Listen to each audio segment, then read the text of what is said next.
I knew I wanted to take a break from the spotlight, but at the same time, I still wanted to do music, because I'd go crazy if I didn't do music. Eminem is 52, and what he just revealed about Slim Shady changes everything. For decades, fans have debated where the persona ended and the real Marshall Mathers began. Was Slim just a character or something much darker? When I get to that certain level where I'm going to be able to speak and people are going to listen, then I'm going to tell my side of the story. In a shocking move, Eminem finally opens up in a way we've never seen before. When I get to that certain level where I'm gonna be able to speak and people are gonna listen, then I'm gonna tell my side of the story. No more cryptic lyrics, no more dodging questions, just raw truth. And it didn't happen in a song, it happened face to face with the one person he's avoided for years. The truth about Slim Shady is finally out.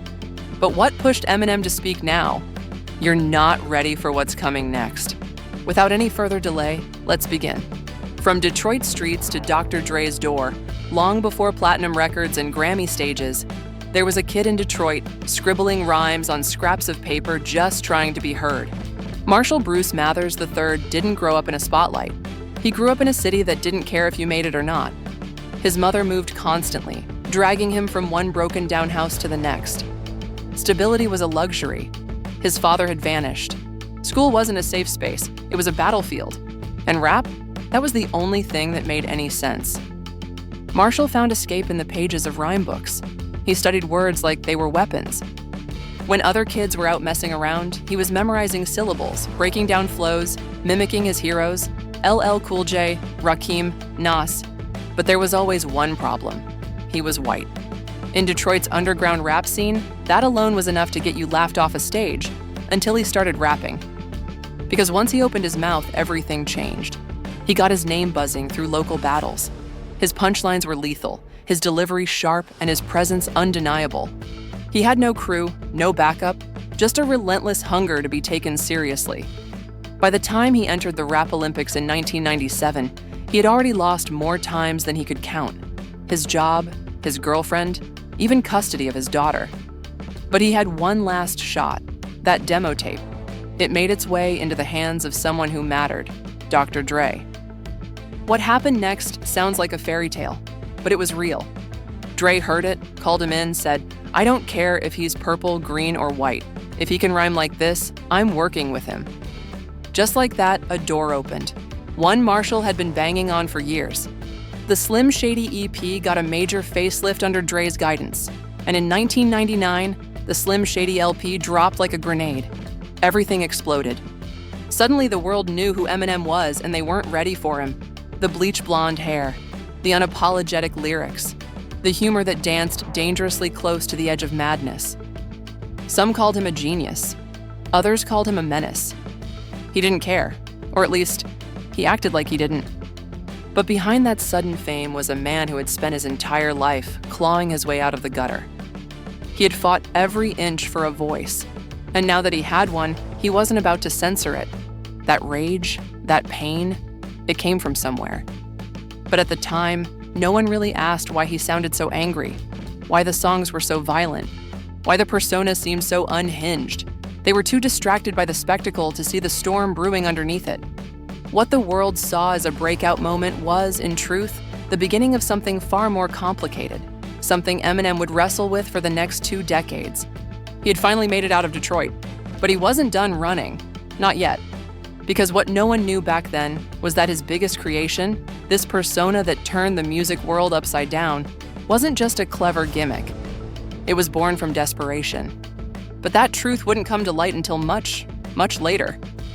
When Slim Shady hit, he didn't just enter the scene, he took it over.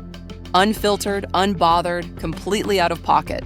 Fans were hooked, critics were horrified, parents were furious. And Eminem, he was sitting in the middle of it all, watching the chaos unfold with a smirk. Slim Shady wasn't trying to win over the world. He was daring the world to cancel him. Every line was a middle finger. Every song pushed the envelope, until it tore. He rapped about murder, drugs, madness, with a level of detail that made people wonder, is this music or a confession? But that was the point. Slim didn't want to play it safe. He wanted to burn the rule book. By the time the Marshall Mathers LP dropped in 2000, Eminem was untouchable and unbearable. Activist groups protested. Politicians called for boycotts. Even his own mother sued him. But none of it stopped him, because Slim Shady thrived off outrage. He turned controversy into currency. And the weird part? People couldn't stop listening. Even when the lyrics were exaggerated or fictional, they felt rooted in something very real. But with each hit song, the line between Eminem and Slim Shady started to blur. Was this just performance, or had he lost control of his own creation?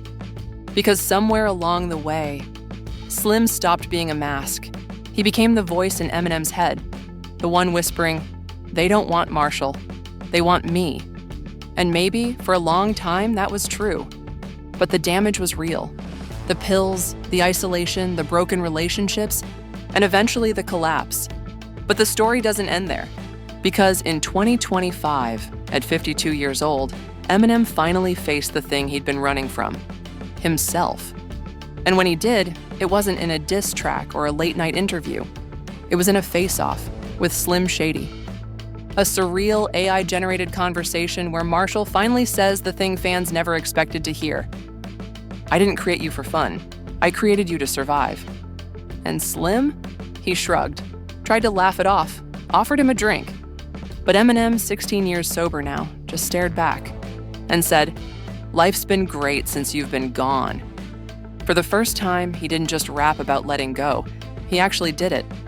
And maybe now, at long last, the world will understand. Slim Shady wasn't fake. He was too real. A voice born in pain, fueled by rage, and kept alive by a world that couldn't look away. But now, Marshall Mathers has the mic again. And this time, he's finally speaking for himself.